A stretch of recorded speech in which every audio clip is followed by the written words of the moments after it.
Good morning, everybody. Welcome back to cilinixfxcapital. Hope you're having a great weekend so far, and welcome to a new video on Ethereum. Like I said yesterday, I wanted to do another update today. We actually also got a bearish breakout through 1880, which yesterday I still said that if we would break that we would at least drop down to this 1840, 1835 level. So that's what we'll talk about today. Do I still think that? Did I really think that?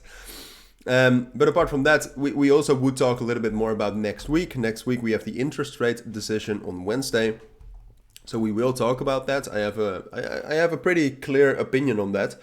Whether that's correct or not, we'll see in the end, right? But I'll tell you about it, and I'll tell you why I have that bullish opinion on the outcome of the interest rate decision. But yeah, that's what we'll talk about. All right, so that you're hopefully optimally prepared for next week. Before that though, and you might have heard this before, but before that I want to grab your attention quickly to Grape, a project I've partnered up with, but it's a great project. The main reason why I partnered up with them is that I think this project has real long-term potential. It's a new layer 1 blockchain with AI and a very scalable blockchain network included.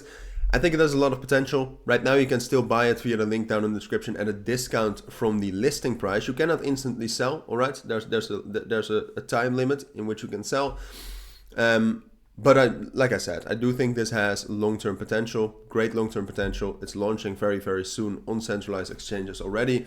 Has picked up a lot of hype as well. So check it out if you're interested in that, and consider buying it. You definitely don't have to, but I bought some. I think it's a great opportunity.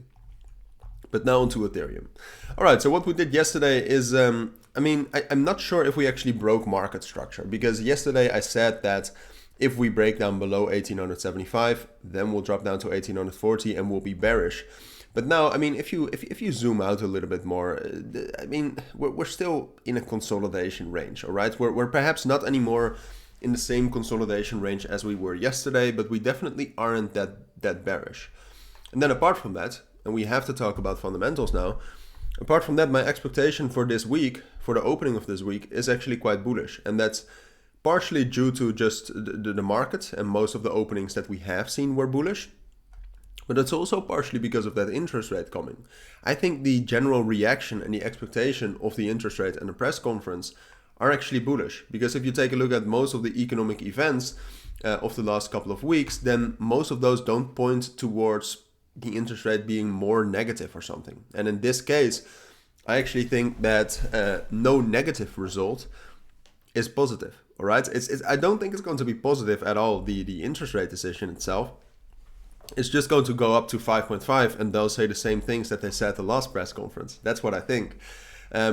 But I do think that the reaction of the market to that will actually be bullish. So on the short term, I might expect a liquidity grab still down to 1845 and 1830. But I think we'll hold that. And I think from there we can actually break back above 1818, get up towards 1910, 1920 again. And then tomorrow, I don't think we'll easily break through 1920. That's something we'll talk about tomorrow. But I do think the most likely scenario is that at least a little bit more on the short term, we can actually get that push up. And I think there's actually a very good chance that we can break above 1920 and rally up higher. I think there's a good chance, like I said, mainly because of the interest rate and the general direction of the market is still up, right? So even though we have been quite bearish for the last week, general direction still up. So that's those are my main takeaways and my main thoughts on Ethereum for now, and what I expect in terms of fundamentals and price movement. If you do have any questions, if you want to discuss it, if you have any questions about Grape as well, check out the links down in the description, but you can also ask me down in the comments, all right? I try to every day answer almost all comments from the last day, but it's quite difficult sometimes. So I'll keep an eye out for that. But for now, it's my take on Ethereum. So thank you for watching, take care, and bye.